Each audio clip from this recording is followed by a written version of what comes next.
So this first page is a reference page, and I'm going to write that down. And what you want to do is use this first page as a reference when you're graphing things. So you reference these graphs for the shapes of common functions. And you'll see in the section, what we do is we start with the general shape of what a function looks like, and then we graph it by shifting it around based on the information in the following pages. And so what I want to just start by doing is sort of just going through each picture and pointing out like the pattern. Right, so first of all, linear functions are straight lines. We already knew that. The power function is the one I want to focus on first, which is that we have x squared that looks like a u, x cubed does that opposite thing, x to the fourth looks like a u again, x to the fifth does the opposite thing, and so in general, if we have x raised to an even power, it has a u shaped. Okay, so x to the 6th would look like this, x to the 8th would look like that, right? X to the 20th would look like that. And in general, x raised to the odd power, whoops, not xo, but x raised to the odd power is going to have the other kind of shape. And so that's what you should be taking away from this second row. X to the odd power looks like that. Okay? And we get a similar kind of thing in the next row. These are the root functions. And I know, in order to get this on one page, I had to kind of zoom out, and so the graphs are small. But you can look at your own paper if you want to get a closer look. But the root functions, you can see that the even roots look like this. They have this kind of shape. And the odd roots have this kind of shape. Very similar to the way these guys work. And so, the square root looks like this. Fourth root looks like this. Sixth root would also look like that. 10th root would look like that, etc. Okay? The reciprocal functions isn't one we see a lot, but you will see it a little bit, especially in the homework. And this is showing you the difference between 1 over x and 1 over x squared. And so in general, I'll use some color this time, 1 over x to the odd power looks like this. And 1 over x to the even will look like the other one.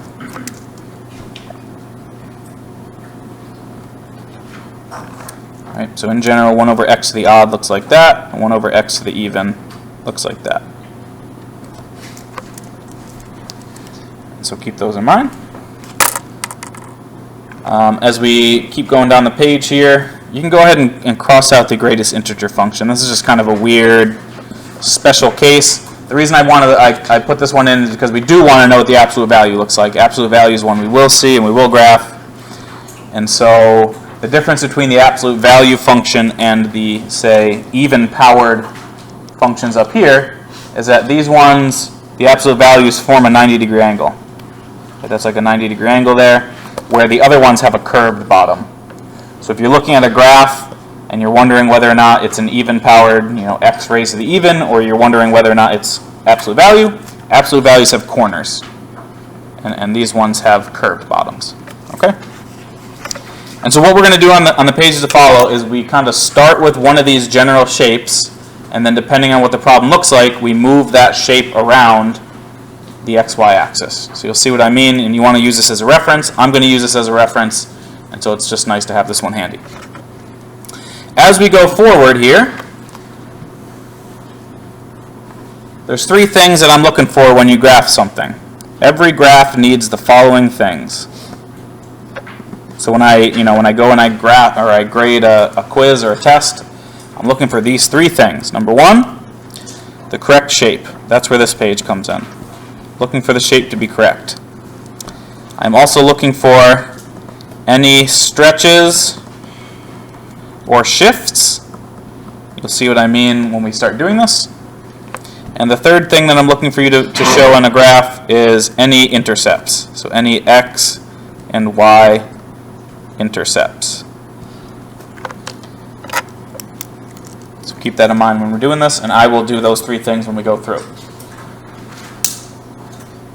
Now, this might be a good time to mention, the homework for this stuff is different than what tests and quizzes will look like, because the homework's online, you can't draw things on the computer, and so these homeworks oftentimes end up being multiple choice, where it gives you a graph and then asks you to write the equation, or maybe it gives you an equation and asks you to match it up with a graph, or it asks you to pick some drop-down menu or something. But generally, a lot of times they're multiple choice. Now, when you're doing the homework, you should be drawing the pictures, because on a test and a quiz, I'm going to want you to draw pictures like we'll do today. And so I think the reason people often end up not doing well in this material is because you don't practice it the way I'm telling you to do it right now. When you see a problem in the homework, you should draw a picture and then match your picture up to the picture on the page. If you're just looking at the picture and then you're like matching multiple choice style and, you know, just so you can get the right answer, that's not helping you. It helps you get like 0.00% of a grade point on your final average, but it's digging yourself into a hole on a test. So I can't stress that enough. Please draw some pictures in your notes when you're doing this stuff. Lots and lots of pictures. Questions before we look at how we do some of this? Thoughts about any of these pictures or anything? Okay.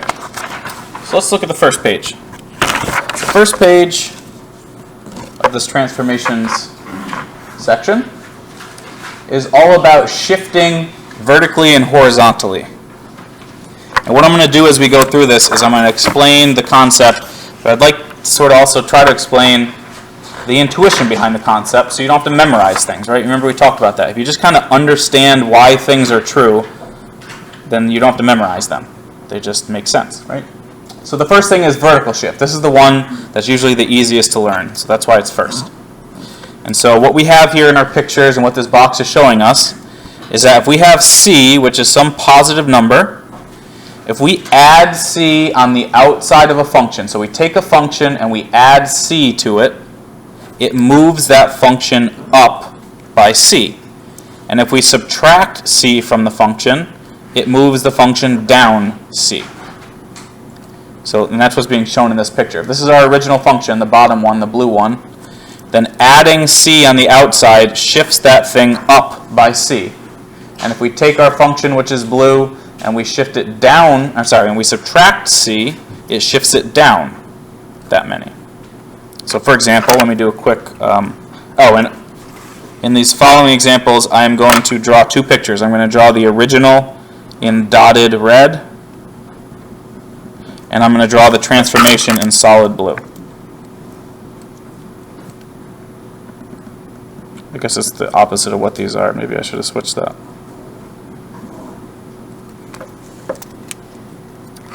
Too late now. Okay. So let's do x squared. So x squared we know looks like this, and I know that because I've memorized that front page. All right. If you don't believe me, x squared looks like a u, right? Looks like a u. If we add a number on the outside of it, like x squared plus 5, it just takes this graph and it moves it up, however many units we add to it. So x squared plus 5 might look like this. The exact same graph, or at least I tried to draw the same graph, but it moved up 5, and so the new intercept is up here at 5. Right? It used to be down here at 0, and now it's up here at 5 because we added 5 to it. And think about why that's true. X squared are the y values. When we plug an x into x squared, a y value comes out, right? And so if we add 5 to x squared, it's like we're adding 5 to every single y value. And so if you add 5 to every y value, it just shifts the entire thing up 5, right? And similarly, if we subtracted 5, it would do the opposite. So let me draw x squared minus, use a different number. Let me do x squared minus 6 or something. Right, this is what x squared minus 6 might look like, where the new intercept is down at negative 6. Again, we just took every y value and we took 6 away from it, which is just going to move the whole thing down 6. And so going back to the things I'm looking for, right, we've got the correct shape, we've got the shift up or down, and I wrote the new intercept. And so I've got those three things that I'm looking for. Questions about this idea?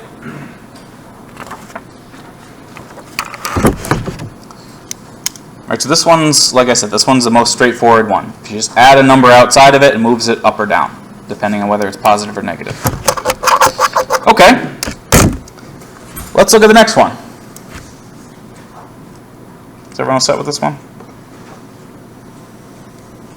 So that's a vertical shift, right? This is a vertical shift. The next one is talking about horizontal shifts. So a horizontal shift is left and right, obviously, right? And so again, let's pretend c is a positive number. If we plug x minus c into a function, that will move the graph to the right c. And if we plug in x plus c into a function, that moves that function to the left. So there's two things I want to point out about this. First of all, this is like a composite thing, right? This is from test 1. This is a composite function where you're plugging one function into another. This is just like that x plus h problem from the test that I just handed back. That's one thing I want to point out. The other thing I want to point out is it's kind of counterintuitive, this one. You know, usually when we associate negative with moving to the left, I would think. That's how I associate it. But when you plug in a negative x or a negative c, it moves it to the right, actually. And a plus moves it to the left. And so it's kind of counterintuitive the way those things work. So keep that in mind. But, well, yeah. And so this is what it looks like pictorially. If this is our function, f of x, then if we plug in a negative c, it just moved that thing to the right c. And if we have f of x as the blue, and we plug in an x plus c, it moved it to the left. And so let's look at one, let's look at an example. Question? Yeah? C is just a variable to represent a number that is plugged in. It's some number, yeah. So we'll see, so for example, let me show you one and then you can let me know if it makes sense. So c is just a number, so let's pretend we had x cubed. So this is what normal x cubed looks like. And so if I plug in an x plus or minus some other number, it's going to shift that left or right. And so for example, this graph has been shifted to the right, and this might be x minus 3 cubed. See how that's in the x minus 3 is inside of the x cubed, which is what makes it shift to a horizontal shift rather than a vertical. Right? On the previous one, the plus 5 was added outside of the x squared, right? The plus 5 is not being squared in the first one. But in the second one, the x minus 3 is entirely inside of the x cubed, which is what shifts it to the right. Yes? I was just going to say, so in the situation where you got rid of the parentheses, it would look like that, but it would be shifting. If the minus 3 was not inside there? So if it wasn't in parentheses, it was just x minus 3 cubed, then in that case it would look like that, but it would be shifting down. If it was x cubed minus 3. If it was x cubed minus 3, it would be shifting it down. But if it's x minus 3, parentheses, cubed, it's moving it to the right. And to give you some intuition about why that works, and why it's kind of counterintuitive, when we plug a number in for x, like we plug in 0, for example, it actually plots the value at negative 3 instead of at 0. And so when we plug in 0 into this function, it actually reaches over and it grabs the value at negative 3 and plots that instead. And so that's why it plots this one at 0 instead of this one. And so this one gets plotted, which it moved over. See that? When you plug in a value, it actually plugs in 3 less than that value, which is 3 to the left, and so it pulls it over to the right. Let's write down the intercepts. So I'm going to start with the y-intercept. Does anyone remember how we do intercepts? We learned this in the line section. Remember, Tom? Plug in 0 for x and whatever you get as your y-intercept. Yeah, good. So for the y-intercept, you plug in x equals 0 and see what happens. So you have y equals 0 minus 3 cubed, which is minus 27. And so this new intercept down here is going to be at minus 27. So we have that new intercept. And so then the opposite, we do the opposite for the x-intercept, right? If we want to know the x-intercept, you plug in y equals 0. And so if we plug in y equals 0, we get 0 equals x minus 3 cubed. And so that means x minus 3 has to be 0. And so that means x is 3. And so this new x-intercept is 3. So I've got my shape correctly, I have shifted it correctly, and I have my intercepts. So those 3 things.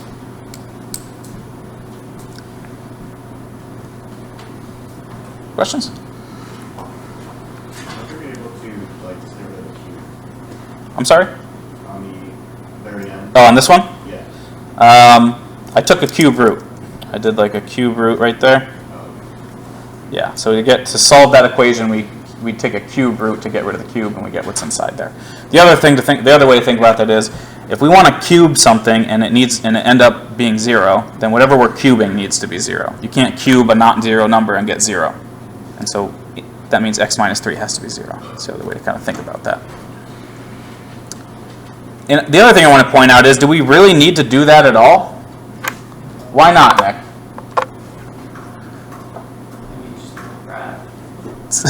I know you know it, so just be a little more explanatory. I'm actually not sure why. Oh, I think you know. Oh, no, I forget. Yeah, I know you knew it. It was right there. You were like real positive about it. Rachel? Because it's the C value, Yeah. and whether it's negative or positive determines how far it shifts, and or which way and how far. Exactly. Right. So the intercept used to be at 0, 0, and we shifted the graph to the right 3, and so it moved over to 3. Right. So this x minus 3 is, since it's a horizontal shift, it just shifted the x-intercept horizontally. Right. For the same reason that we didn't need to do these up here. We could have solved for those intercepts, but I just knew that it moved from 0 and it moved down 6, and so we didn't really need to do the algebra there. I just wanted to show you this one just to be clear about how we need to do that in problems where it's not as straightforward. Like on the next one, for example, we won't be able to just do that one. So let's look at the next one. So I want to do an example that uses both of these things. So let's graph the following. F of x equals absolute value of x plus 5 minus 2.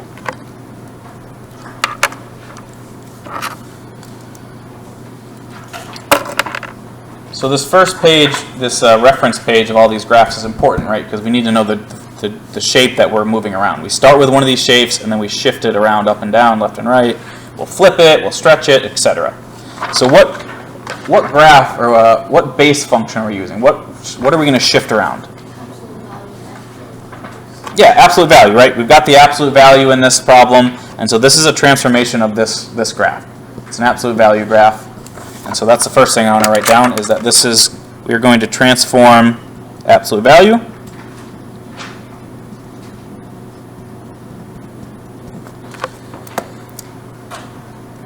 And so that's important too, because then we need to compare this function to the absolute value. What's the difference between what's written down here and the absolute value of x? For one thing, there's a 2 subtracted from it, but what else? Andrew? There's the plus 5. And there's a plus 5 inside of it. And so maybe Andrew can tell me, what's that plus 5 doing? It's moving it to the Yes, this is shifting absolute value to the left 5. Because we have an x plus 5, and it's inside the absolute value. This is like if f of x was absolute value of x, f of x plus 5 would be absolute value of x plus 5. So this is a left shift, again, because it's inside the absolute value. Because the minus 2 is outside of it, that's what's moving it down. And so this is going to shift absolute value down 2. So I know absolute value looks like a V, so I'm going to write that down first. It's got that corner. That's what absolute value of x looks like. And so we're going to move this thing to the left 5 and down 2. And so I already know like where this vertex is, right? You call the corner there, that corner spot is called the vertex. And so instead of being at 0, 0, where is it going to be? It's going to be at -5, -2, right? Because we move left 5 and down 2. And so it's going to be over here at -5, -2. Oops, I'm going to use a different color. Sorry about that. And I know it's going to be a V. It's going to be the same shape. So it's going to look like that and like that. All right, so this is the point -5, -2.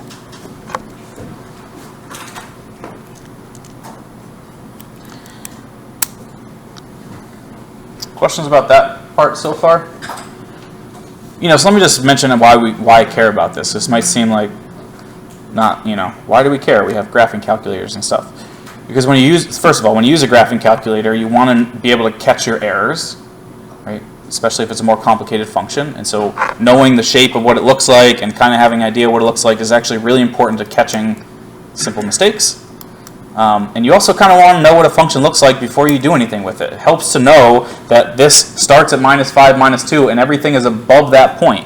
Like that might have some meaning for your function. And so having an intuition about what the function looks like can be really, really helpful and important sometimes. And so in other words, we don't use this method to draw really nice pictures. We use this method to kind of have an idea of what the function looks like before we do anything with it. That's the important part of this. And so I'm not looking for nice drawings, right? I won't draw a single nice drawing. I don't know how. And I'm not expecting you to. I just want to see those three things: the right shape, shifts, intercepts. Okay, so let's do the intercepts. And this isn't an obvious one. I don't know what those intercepts are because it's kind of confusing, right? So let's solve for them. So the x-intercept, you let y equal 0 and solve for x. And on the x-intercept, you let, for the y-intercept, you let y equal 0 and you solve for y. Oops, I forgot to write y-intercept. And so when I let y equal 0, I'll do that one first. You have x plus 5, absolute value, minus 2 equals 0. This is a question from the first test. Right, this is how do we solve an absolute value equation. This is why we talk about doing that. You add the 2 to the other side. And now we have this form.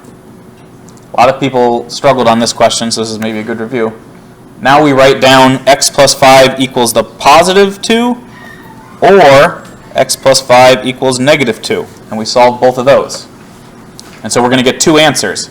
And that makes sense because if we look at our graph, it looks like we should get 2 answers. There's 2 x-intercepts. And so I usually like to draw the picture before I draw the intercepts because it helps guide me solving the intercepts. Like I already know that I'm looking for 2 negative intercepts. That's x-intercepts. And so hopefully I get 2 negative things out of this, right? And it looks like I will. So I get x equals negative 3 or x equals negative 7. And so that's good because it looks like I should get 2 negative intercepts, and I did. Right, so that's helpful. Helpful to draw it first, I think. And then on the y-intercept, if we let x equal 0, we just get y equals 0 plus 5 minus 2. And so that's going to be positive 3. And so this is a positive 3 right there. And again, that's good because it looks like it should be positive, not too far off the x-axis, so 3 sounds about right. All right, so in other words, matching your sort of visual interpretation of what the shifts are with your algebra is a good final check to make sure you did things right. In other words, if I got some positive number for an x-intercept and I looked at my graph, I should know that something's not right. Either my graph isn't right or my intercept wasn't right, one or the other. But it matches up, so it's good. Questions about this idea? This page at all? Yeah. So, every time you are out for the graph here, what would you advise us to do? Do you want us to kind of intercept first, to calculate the intercept first? I think it makes sense to draw the shift first, because you're going to know what the shifts are, like left, right, up, down, flip, whatever it happens to be. So I would recommend sketching the graph and then thinking about what the intercepts are secondary. That's in my opinion the best way to do it.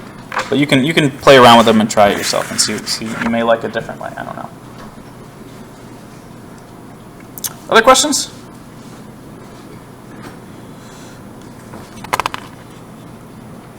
All right, let's look at reflecting.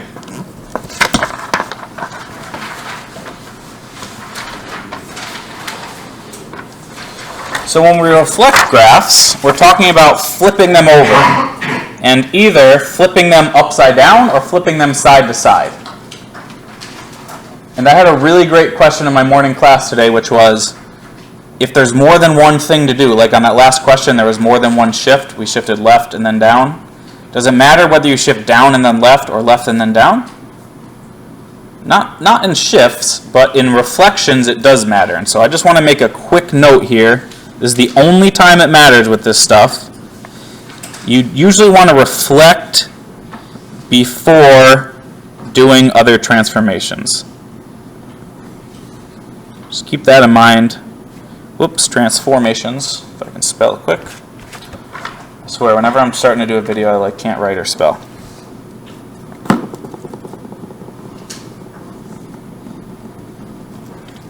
So just keep that in mind, and you can think about that. If you flip something upside down and then shift it left, it's different than shifting it left and then flipping it upside down.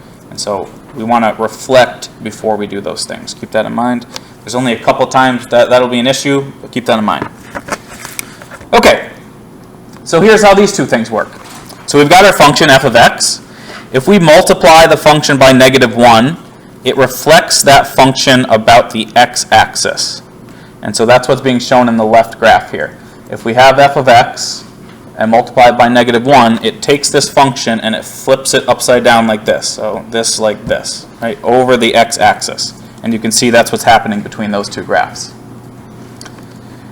And notice that the negative sign's outside the function. If we multiply the x inside the function by -1, that reflects the graph around the y-axis. And so that's like starting with this one and flipping it over to this one, around the y, like this, right?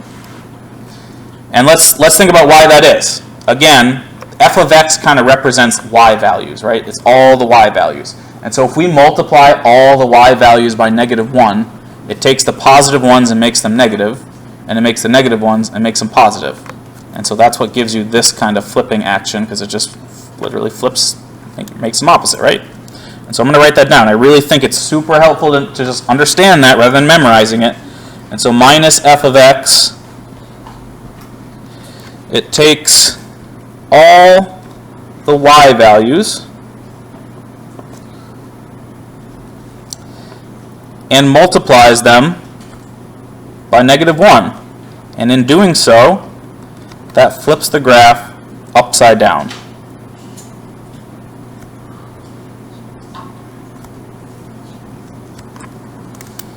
So I refer to that as upside down, like over the x-axis, upside down. Similarly, if we multiply all the x values by -1, that's what's going on with this f of minus x. It makes all the negative x values positive and the positive x values negative. And so it does the opposite where we're doing this kind of flipping instead, because we're flipping over with the x values, right? And so let me write that down. So 2. F of minus x, when there's a minus x inside the function, that takes each potential x value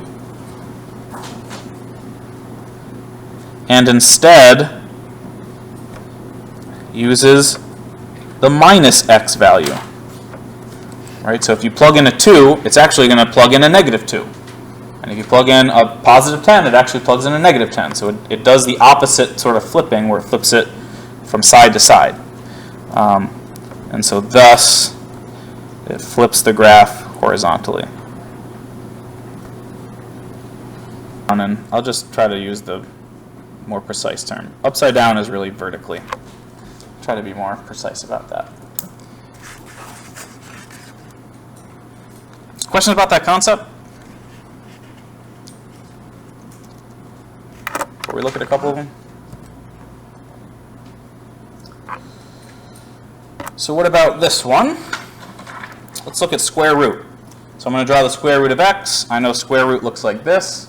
If it's an even function, right, it kind of like slowly increases and then it starts to flatten out. And so that looks like this. That's what square root looks like, square root of x. And so minus square root of x would do that same thing, but we'd flip it upside down. Oh gosh, I just did it again. Vertically. Because we flipped it over the y-axis, or the x-axis, excuse me. All right, we just took every y value and we made all the positive ones negative. And so it flips over like that. Is this different than graphing quadratics or polynomials? This is different than graphing polynomials, yes. How's- We're going to I do know that that's too. different, but like how's that? Because polynomials, so this is different than graphing polynomials because every polynomial, when you have a different degree, doesn't fit any of these forms. Like, it's not like we're just adding a number on the outside. We're like adding an x squared or something like that. And so that's a completely different kind of thing. And to do that, what we do is we find zeros and we test points in between the zeros. We're going to do that literally in the next section, I think. So we'll see that. Yeah, go ahead though. You have a follow-up? Yes, that when like we find the vertex and everything. I'm not sure what you're referring to on that. That might be more, that might be this. Anyway, we'll see that though. Let me just draw one more. We've got 1 minute left. I want to draw one more picture to drive this home. So let's do absolute value, or square root one more time. And I'm going to do both of them. So let's do square root of minus x. So that's going to be this. See how the minus sign is inside the square root compared to outside? Why is it, that looks weird though, doesn't it? It almost looks like we're plugging in a negative number into square root. Why is that okay?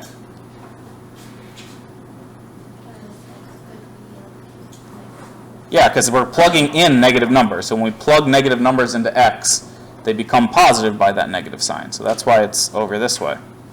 But anyway, intuitively from this, we flipped it like that because we plugged a negative x inside. Let me do both real quick. How about this one? What equation would this one be? So I just took that last one and I flipped it vertically. Negative square root of negative x. Yeah, it's both of them. All right, we flipped it both ways. And so you could think of flipping it sideways and then vertically, or you could flip it vertically and then sideways, and you'd get to that graph both ways.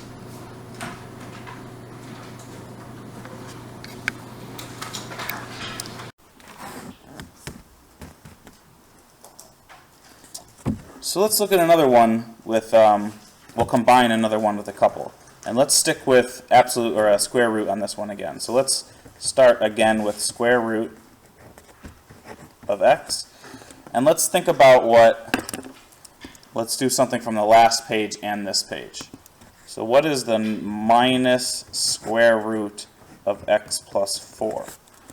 Obviously we're in a square root situation, right? We're starting with the square root, but we have a negative 1 on the outside of the square root and a plus 4 on the inside of the square root. And so just looking at this page, right, this negative 1 on the outside flips it vertically. So that's going to flip square root of x vertically around the x-axis. And so that's something on this page. So we know that whatever this looks like, it's going to be an upside down version of what I drew here. What's the plus 4 do? That's something from the last page. So that's a plus 4, an x plus 4 inside of the square root, right? So I don't have an idea what that does. It's a shift. It's some sort of shift, you know? So if the plus 4 was outside the square root, it would move it up. And so instead of up, what's the other one? Yeah, to the left. Because it's inside the square root. That's an important distinction. If that plus 4 was outside of the square root, it would move it up. But because it's inside, it's going to shift square root to the left 4. And remember, this is that one that's a little counterintuitive. Usually, I don't know, when I usually see something that says plus 4, to me, I want to move it to the right, because plus means to the right. But so just remember that it's the opposite in some sense of what you might think. And so what we're doing is we're taking the square root and we're going to flip it upside down because of the negative, and then we move it to the left because of the shift. Is that okay? And so it's going to be an upside down version of that. So just, think with me what it's going to look like. You flip it upside down, and so it's now it's down here, but then we're going to move it to the left as well, and so it's going to be over here going down like that. So that's what minus square root of x plus 4 might look like.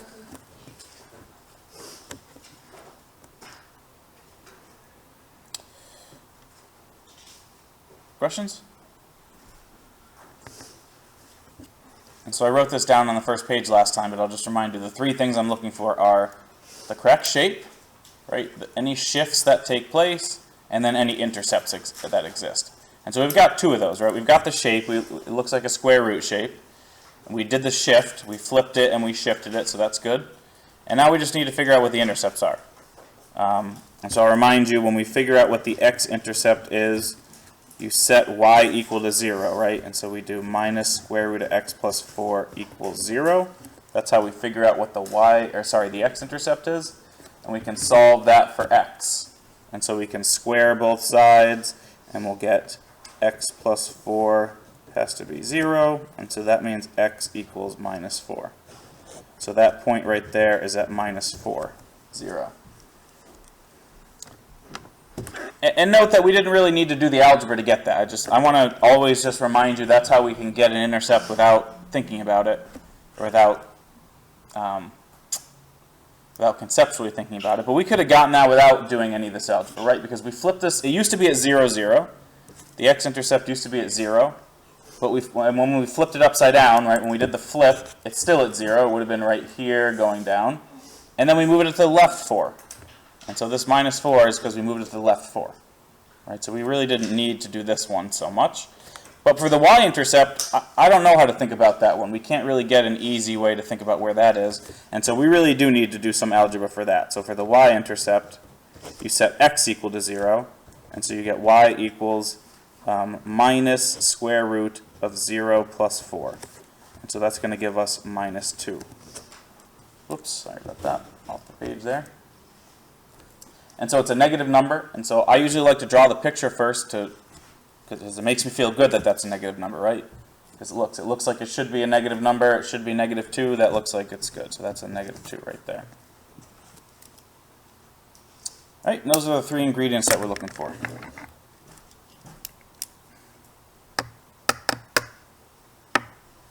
Questions at all? So just kind of as a reminder, and if you page through the next couple pages, you'll see this, but you know, we're going to add a little more complexity every time, right? We started with shifting left and right, up and down. We're now flipping things, and then on the next two pages, we're going to be stretching and shrinking. And so I'm just saying that because if anything's a little unclear, we're just going to add kind of more complexity every page. And so this is really a great time to ask questions, even though it's 8 o'clock in the morning and you might be a little bit tired. If you're a little confused about anything, by all means, shout it out there. That'll help you wake up, too. Thoughts? Yeah. So why would the graph be shifting like up and down? Would that be different? Yeah, so I know you weren't here last class, but if you turn to the previous page, adding and subtracting numbers inside and outside is what moves it up and down. And so inside is what moved it left and right, because the plus 4 is on the inside of the function. If it's on the outside, we move it up and down. And so let's look at one like that right now, too. And if you haven't downloaded those notes from last class, you should take a look at those. Let's look at a cube root function. So let's start with the cube root. I'm looking at this page. I want to do a cube root thing. And so cube root, remember, looks like this. So it looks like the square root, right? Like if we covered up the bottom half, it looks just like the square root, except we also have this bottom half, because you can plug negative numbers into cube roots. So let's start with a cube root, and let's shift that one. So it starts like this, does this kind of thing. That's what the cube root looks like. And so let's draw a transformation of that, and let's do the cube root of minus x minus 1. And so just looking back on the last problem and that last question that you just asked, notice the difference between this one, how the plus 4 is inside of the root, but on this one, the minus 1 is outside of the root. And so that's the difference between moving up and down and left and right. So in the last one, because the plus 4 was inside, we shifted to the left. But now because the plus 1 is outside of the root, that shifts it up or down. And because it's a minus, it moves it down, right? So this minus 1 is now going to shift the cube root down 1. And so we're going to start by thinking about shifting it maybe down, right? I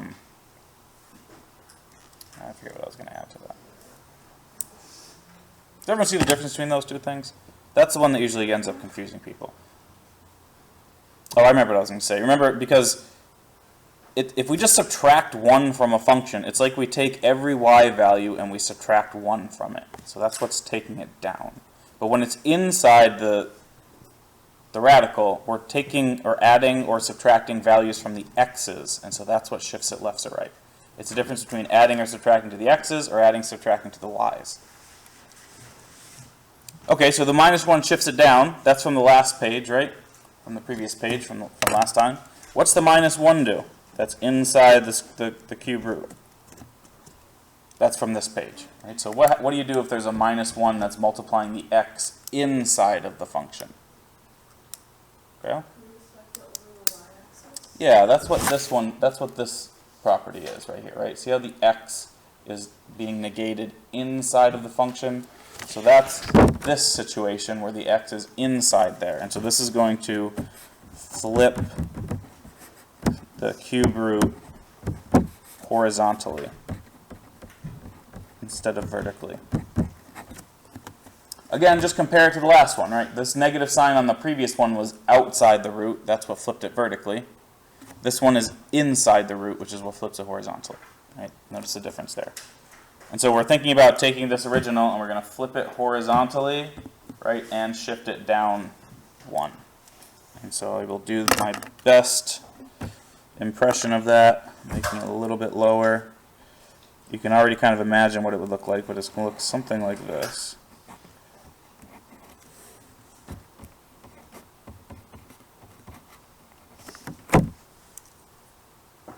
Right, you can see I tried to make it a little bit lower than this one because it moved down 1. It also shifted, it flipped horizontally, and so it's going the other way. And because it shifted down 1, we ended up getting a couple more intercepts too.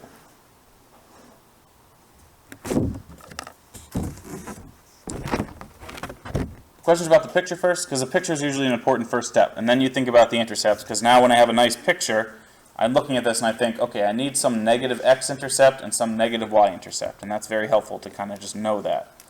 But you kind of need to be able to draw the picture before you get that information. So are there questions about that? All right, so let's do the x-intercept. So the x-intercept, you plug in y equals 0. So you do 0 equals cube root of minus x minus 1. If we're going to solve that equation for x, we want to isolate x, right? So we're going to add the 1 to the other side and get that. We want to get, sorry, that's a minus x in there. We want to get rid of the cube root, and so we cube everything, right? We cube everything on both sides, and then we get 1 equals minus x. And so that means that x equals minus 1. So that's good because it's a negative number, and it looked like it should be negative. And so it fits our picture very well. And so that's an easy way to get the x-intercept. And then the y-intercept, it's usually a little bit easier because you just plug in x equals 0, right? So cube root of minus 0 minus 1. And so you just get y equals minus 1 as well. And so the two intercepts are at minus 1s, which is just a coincidence, right? They usually won't be the same. It just kind of worked out that way.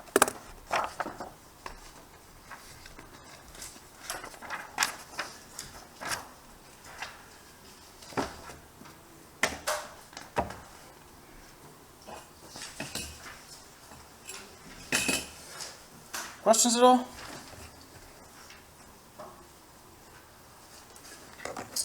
So just to summarize here, what we've done so far in those first 2 pages is we've shifted things up and down, left and right. That was page 1. We've flipped things horizontally and vertically. That was this page. And now we're going to stretch things and shrink things vertically and horizontally. That's what's on the next 2 pages. And quite frankly, those are the more complicated ones. Those are the, in my opinion, the harder ones to sort of visualize, and they can be a little tricky to draw sometimes. But anyway, we'll move on. Are there questions about this page? Is everyone all set with this page? Very good.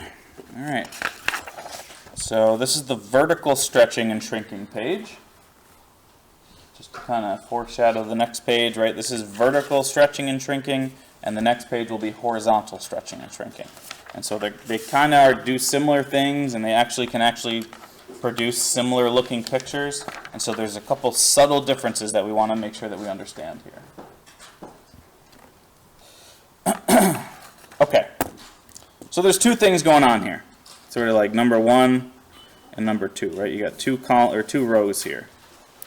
And you can see what we're doing in both these situations is we're multiplying the function by a number. So you can see we have c f of x. So we're taking our original function and we're multiplying it times some number.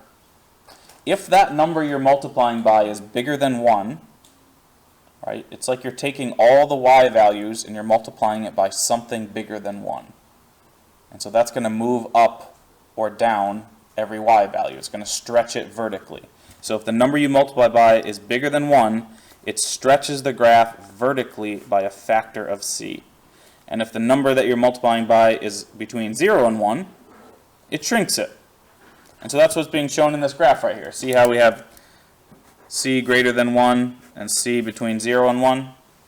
In both these 2 graphs, our original function is the blue line. And you can see in this one, the blue line gets higher. We stretched it this way in this particular one. And the opposite happens in this one, right? The blue line in this one got shorter. That's because we compressed it, because what we multiplied by was less than 1. Right? Again, just look at the way this looks. C f of x. F of x are all the y values. So you're multiplying all the y values by some number. If that number is bigger than 1, it's going to make them all bigger or more negative, and that's how you get that stretchy action. If the number is less than 1, then it just brings all them down closer to the x-axis, and that's how you get the shrinking. So for example, and again, this one can be kind of hard to draw sometimes. Let me just show you what I mean. So for example, let's say we started with x to the 4th. So x to the 4th looks like x squared, right? It does that U kind of shape thing. Again, I'm referencing my first page here, and I just know that's what x to the 4th looks like. If we multiply x to the 4th by a number bigger than 1, like say 2, it takes all those values and it stretches them up by 2. And so 2x to the 4th would look like a stretchier version of x to the 4th. Right, so this is what 2x to the 4th might look like.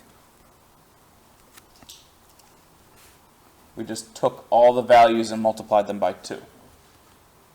And so it increases faster. And notice how all the blue line is inside of the red line, right? It's because we moved up the red line by a factor of 2 on each step. But if we multiplied that function by a number less than 1, like a third, for example, it would take all the red line, all the red dotted lines, and move them down by 1/3. And so that's going to be a shrinking kind of look, right? And so that might look like more like this. It's going to be kind of wider and less steep. So that might be 1/3 x to the 4th. So if we multiply a number by a number bigger than 1, it stretches it. If we multiply by a number less than 1, it shrinks it. Yes? So,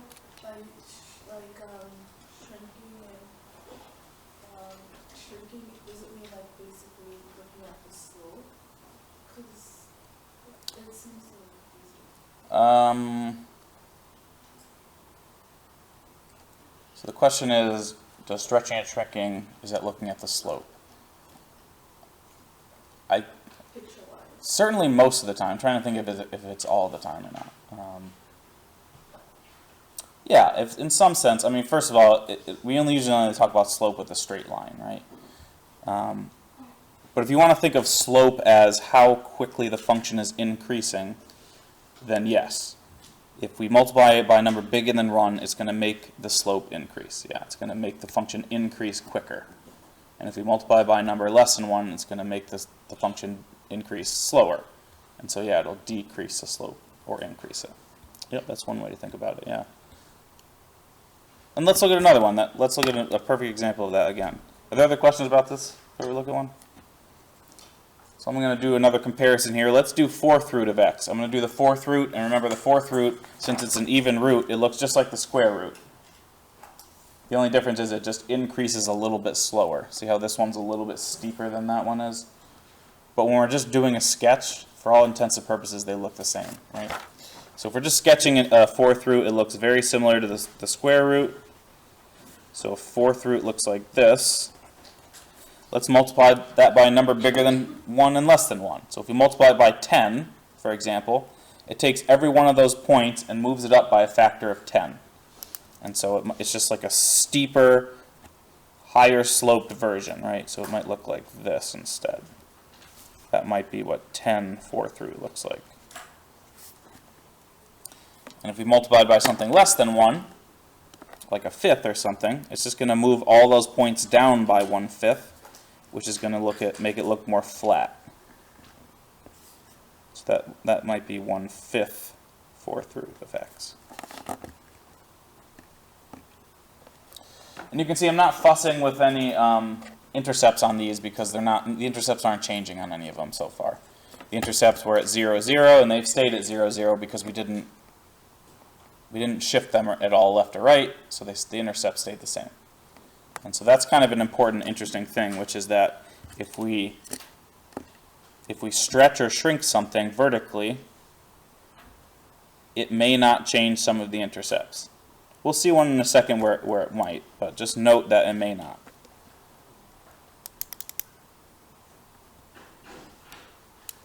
It's not going to change the x-intercepts, that for sure. It might change the y-intercepts.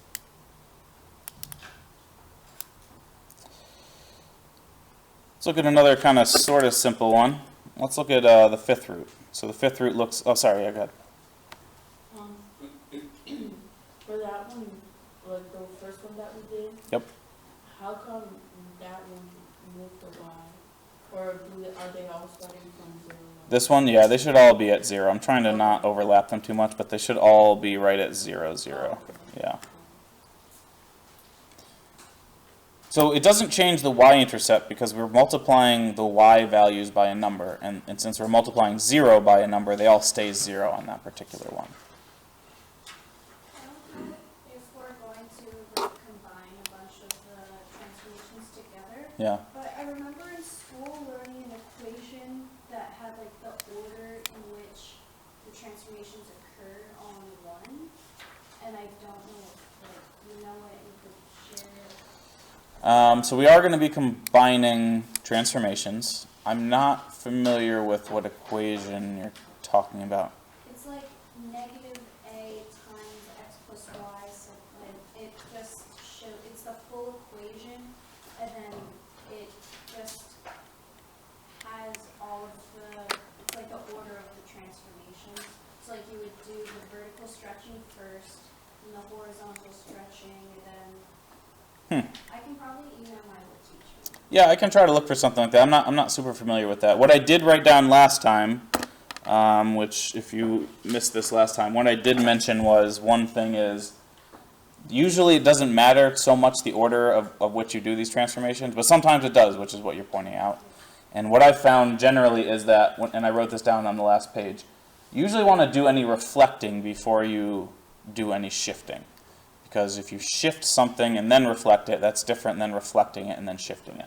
And so as, you know, the problems that I've seen and the homework and the ones that I usually assign and things, it expects you to reflect before doing any shifting. And so we're not going to spend like a ton of time on this. We're kind of just going to get the idea in this homework set, and then we're going to use this concept on other functions. We want to use this concept on logarithms, exponentials, and trig functions. That's really kind of what we're laying the groundwork for.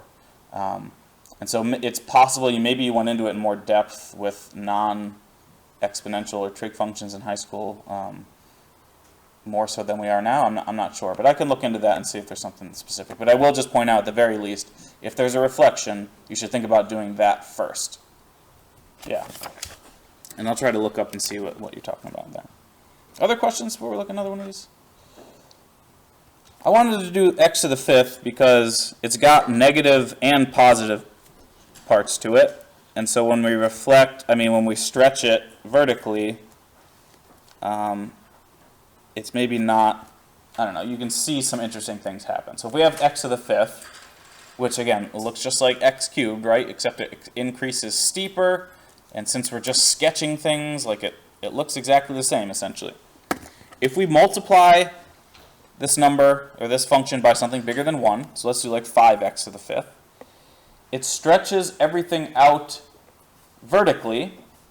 And so obviously, maybe the obvious piece is this first part, right? This first part is going to look steeper like this. That might be like 5x to the fifth because it got steeper, right?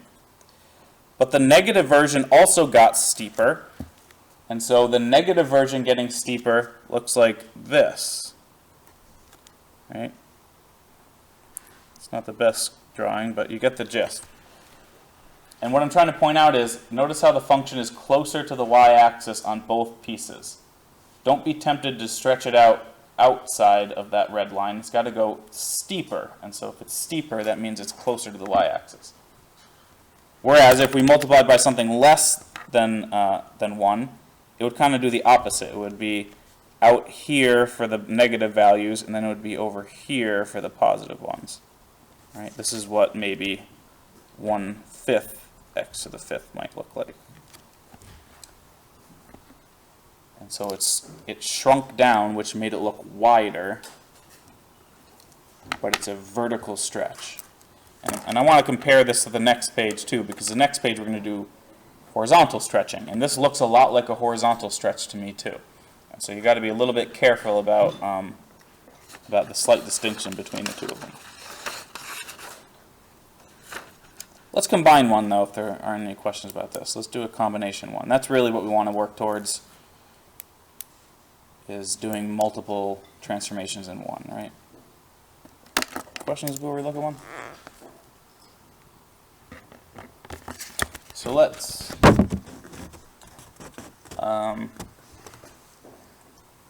do this one. Let's do minus 1/2 x squared plus 1. And so I'm going to write down the details of what's going on here, and I don't think there's going to be enough room to write another one. So just be aware that you can write on this part of the page, and we're not going to draw another graph on this page.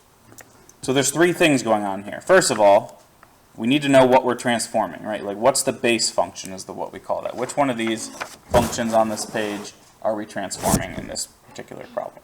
X squared. X squared, right? We've got an x squared, and it's got some things happening to it, but the point is that sort of the main takeaway is we're transforming x squared. Okay? And there's 3 things going on. We're multiplying by a negative number. It's a number that's less than 1, between 0 and 1, and we're adding something on the outside. And so that's a piece of like each of the last couple pages, right? So what's the minus sign do? That's going to be what kind of flip? Vertically or horizontally? Is it on the outside of the function, or is it multiplying the x inside of it?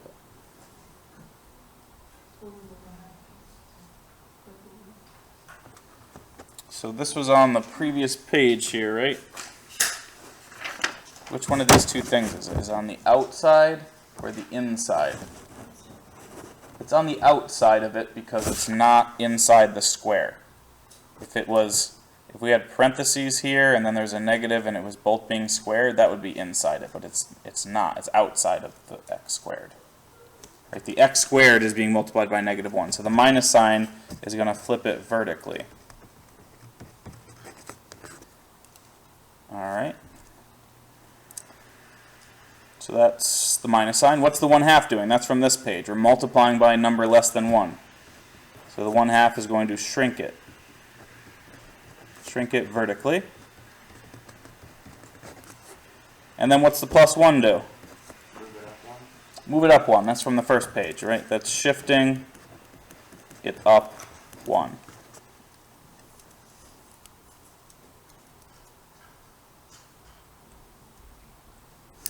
So I might actually draw the original over on this page, on this one, and then I'll draw the transformation on the other one. You can draw them both on this one if you want.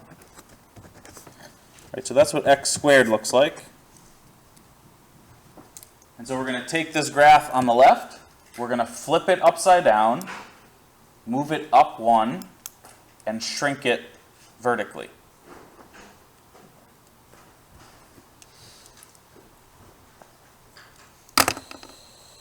And so when I do that, I think it looks something like this.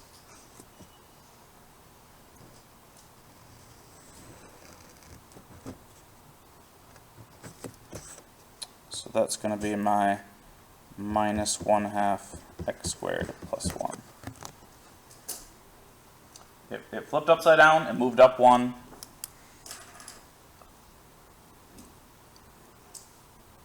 And then it flipped over, then it shrunk by 1/2. But notice that I flipped it before I moved it. This is kind of what Disa was alluding to before. I flipped it, I thought about flipping it first, and then moved it up 1. If I moved it up 1 and then flipped it, the graph would be down here. Do you agree? It looks like it got closer to the y-axis when you shrunk it. Yeah, I was trying not to. Okay. It should probably look a little bit wider. And so maybe wider. Let's pretend that's what x squared looks like. It should look a little wider. But again, we're just sketching these things, right? I'm not gonna sort of jump down your throat if it doesn't look too wide. Yeah. Disa? I found the equation. I don't know if it would be beneficial. Maybe let me look at it and evaluate that, and then we'll come back next time and see if we want to share that. Other questions before we write down the intercept so far? And again, I like drawing it first because now I know I'm looking for 2 x-intercepts, 1 positive and 1 negative, and 1 positive y-intercept, right? And so the x-intercept, you let y equal 0, and so we get 0 equals minus 1/2 x squared plus 1. And that's something we can solve. You can use a quadratic equation if you really want to solve that using that, but we don't really need to in this case. We could subtract the 1 and get minus 1/2 x squared. We can multiply by negative 2 and get 2 equals x squared. And that means that x equals plus or minus square root of 2. And again, like drawing the graph is a good way to make sure that you remember to do plus or minus. If you draw the graph and then you only get one answer, you should think, well, I need 2 answers. And that might help you realize that when you take the square root, you get 2 answers, right? And so this is at minus square root of 2 and positive square root of 2. And then the y-intercept, you let x equal 0. And we get y equals 0 plus 1, which is 1. And so that's up at positive 1.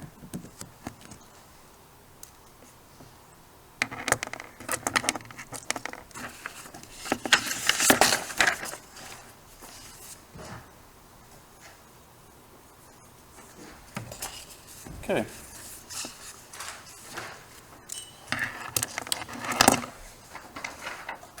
Questions about that?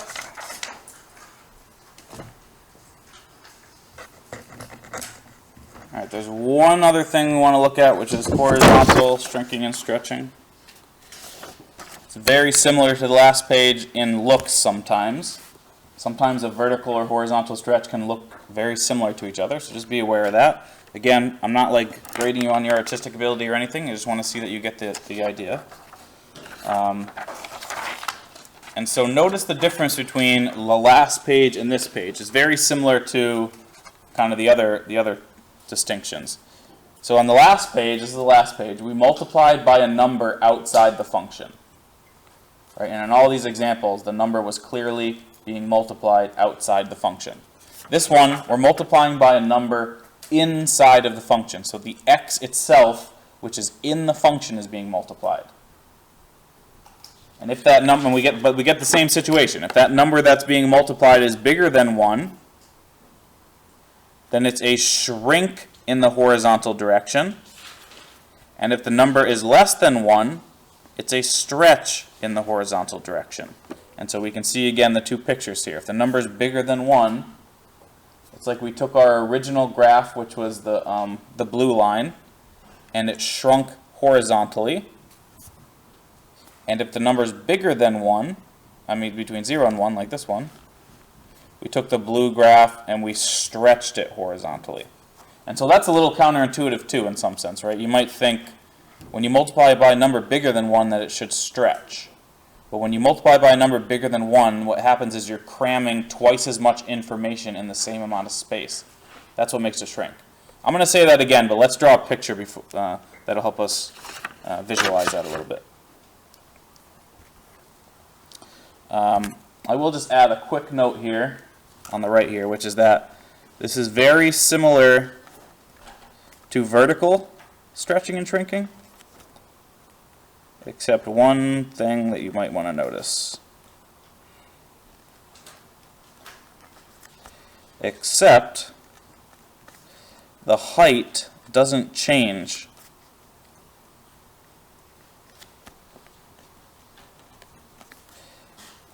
But the x-intercepts do.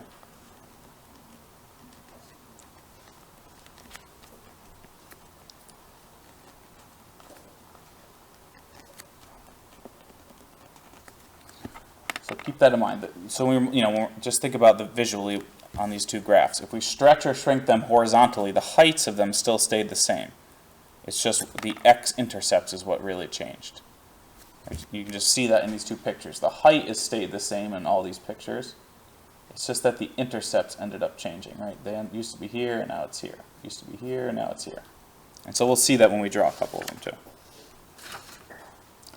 I'm going to start with by just looking ahead to something in the trig section, which is the sine graph. So I know we're not talking about this yet, but it's really nice to see a horizontal shrink and a sine graph. So I'm going to draw sine of x on this page, on this graph, and then I'm going to draw sine of 2x on this one. And so sine usually looks like this. It usually has a height of 1 and minus 1. And then it does this kind of thing. It crosses at 0, pi, and 2 pi. This is looking ahead to the trig section. And then it does the same thing in the negative direction too. It kind of goes this thing over here. Oops, that should come up to 1. And it also crosses at minus pi and minus 2 pi. And so I like drawing this one for the horizontal stretching and shrinking because there's a lot of x-intercepts. And so when we stretch or shrink it, we're either going to have more in the same amount of space or less. But what we'll see is that the height is not going to change. The height is going to stay the same at plus or minus 1. We're just going to either cram more stuff in there or we'll stretch it out.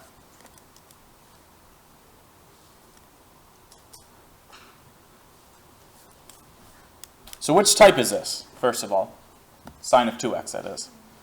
It used to be sine of x, but now there's a 2 inside there instead. And so is it, which one of these situations up here is it? Is it going to be a shrink or a stretch? It's going to be a shrink because we're multiplying by a number bigger than 1, and it's inside the function. You see how it's inside the function? See how the 2 is inside the sine, right? If it was outside, if the 2 was out in front here, it'd be vertical. It'd be a vertical stretch. But because it's inside, that's what makes it horizontal. And think about what's going on here. When you plug x values in, it multiplies that number by 2. And so it takes whatever you wanted to plug in, it takes 2 times that much and plugs it in. And so it's really taking like twice as much information and cramming it into the same amount of space. So if you take twice as much information and cram it into the same amount of space, it's doing this thing. It's compressing it side to side. And so that's what makes it a shrink. And so we're going to have the same graph, except we're going to have twice as many intercepts, but we're still going to have the same heights of 1 and minus 1. All right, so you want to draw that same graph, except have twice as many bumps in it. So I'm going to do it like this. I'm going to have 1, 2. They should all have the same height if you can. And so instead of going through at 0 and 2 pi, we have twice as many, and so we have 1/2 pi, pi, 3/2 pi, and then this would be 2 pi. And so we have twice as much stuff going on, twice as many intercepts. Try to make sure your graph goes to plus or minus 1. I didn't do the best job of that. And the same thing happens on the left-hand side too. So we have like this situation.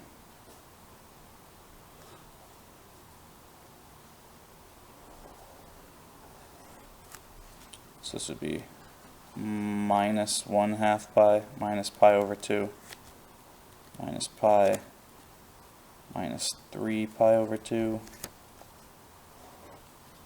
minus 2 pi.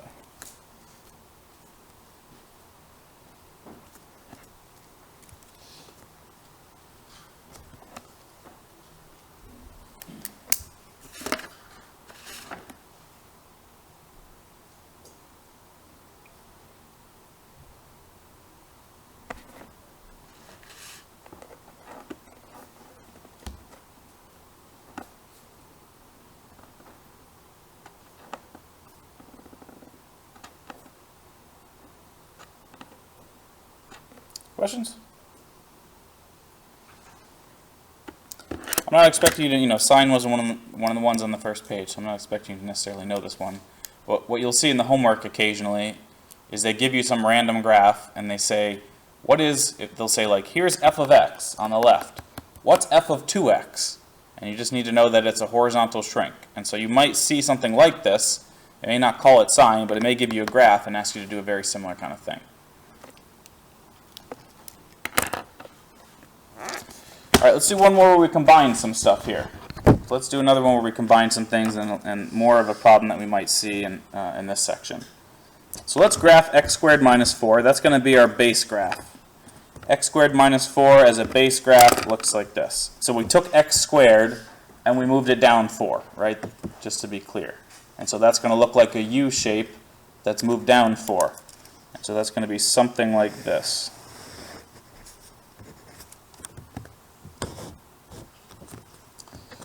And if we want to know the x-intercepts here, so first of all, the y-intercept's easy. It's just minus 4. It used to be at 0, 0, and then it moved down 4. So we don't really need to do any algebra for that.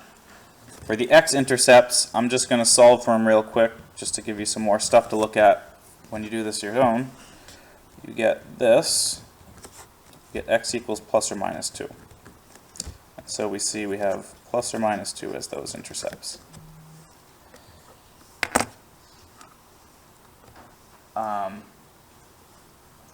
So I want to start with that graph and then transform that graph. So let's start with that one and do a few things to it.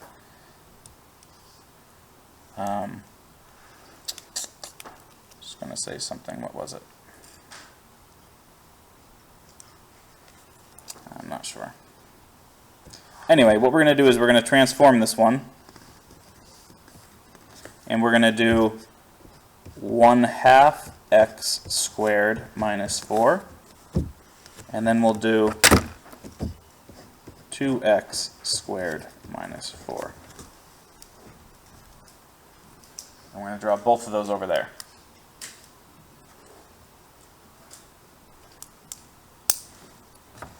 So I'll just do this one again dotted on this one. This was our original graph.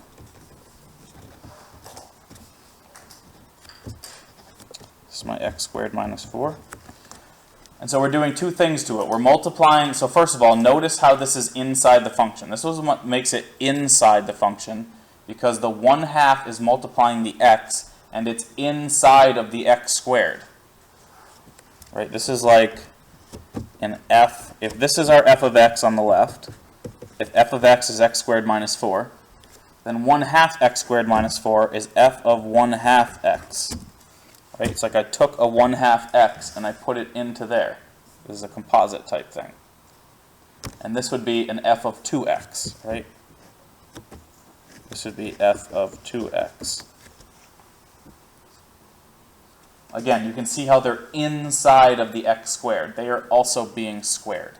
That's what makes it horizontal and not vertical.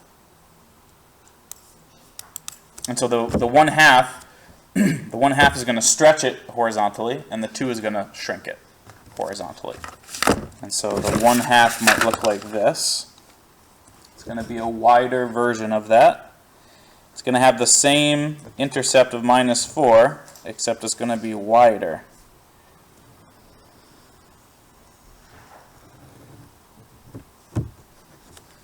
So that's what 1/2 x squared minus 4 might look like.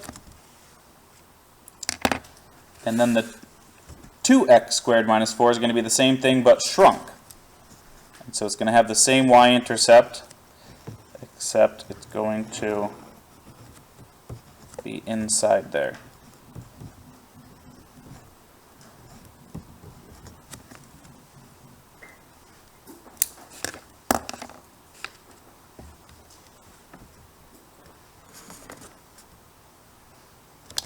And so notice the y-intercepts all stayed the same, right? That didn't change, but the x-intercept all did. And so these ones used to be at plus or minus 2. And where are they now? Let's see. So for the x-intercept on 1/2, we have 1/2 x squared minus 4 equals 0. That means 1/2 x squared equals 4. We take a square root, and we get that 1/2 x equals plus or minus 2. And then we multiply by 2, and we see that x equals plus or minus 4. And so our stretched out ones are at plus or minus 4 now. And that should make sense because we stretched it by a factor of 2. And so it used to be at 2, now it's at 4. It used to be at 2, now it's at 4, because we stretched it out by 2. Without doing the algebra, what's the other one then? If we shrunk it in by a factor of 2, and it used to be at negative 2 and plus 2, what is it now? 1. It's at 1, right? We divided it by 2 instead of multiplying by 2. I'm just going to write it out just in case that doesn't make sense. But we should get plus or minus 1. So we get 2x squared equals 4. We get 2x equals plus or minus 2, so that means x equals plus or minus 1.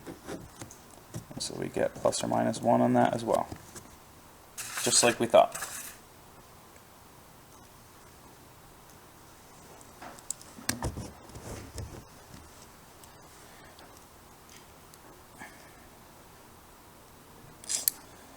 I do want to make one other point here. There aren't questions about this. Let me just pause and see if there's a question before I make a point here.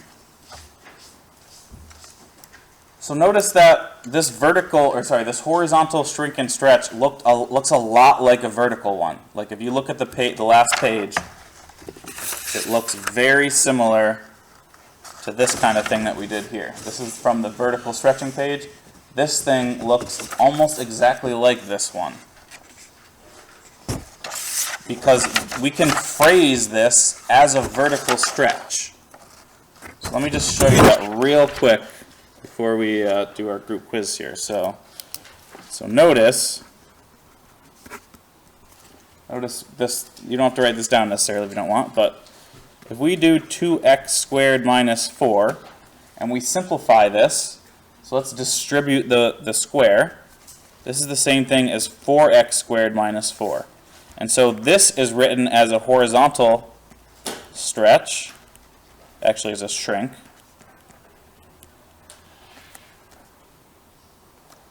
And this is written as a vertical stretch. And so this horizontal shrink is the same thing as this vertical stretch. And so I'm just trying to point out that sometimes they can be the same. So this implies that sometimes vertical stretch is the same as a horizontal shrink, and vice versa. It just depends on how you look at it. Questions about any of this stuff? That concludes the sort of transformation section. You'll work on this stuff in the homework. Let me just remind you, when you're doing the homework, guys, there are multiple choice questions because I can't ask you to draw something on the computer. I'm going to ask you to draw it just like we've been doing these on the quizzes and tests. It's going to be just like this. So when you're doing the homework problems, please be drawing some pictures. You're just going to be wasting your time otherwise. The point of homework is to practice this stuff. If you're just kind of looking and guessing and clicking multiple choice questions, you're not getting the practice. Like you're missing the point. The point's not to get 100 on the homework. The point is to practice on the homework so you can get 100 on the quizzes and the tests. That's what's really most important. So please draw some pictures. Draw some pictures.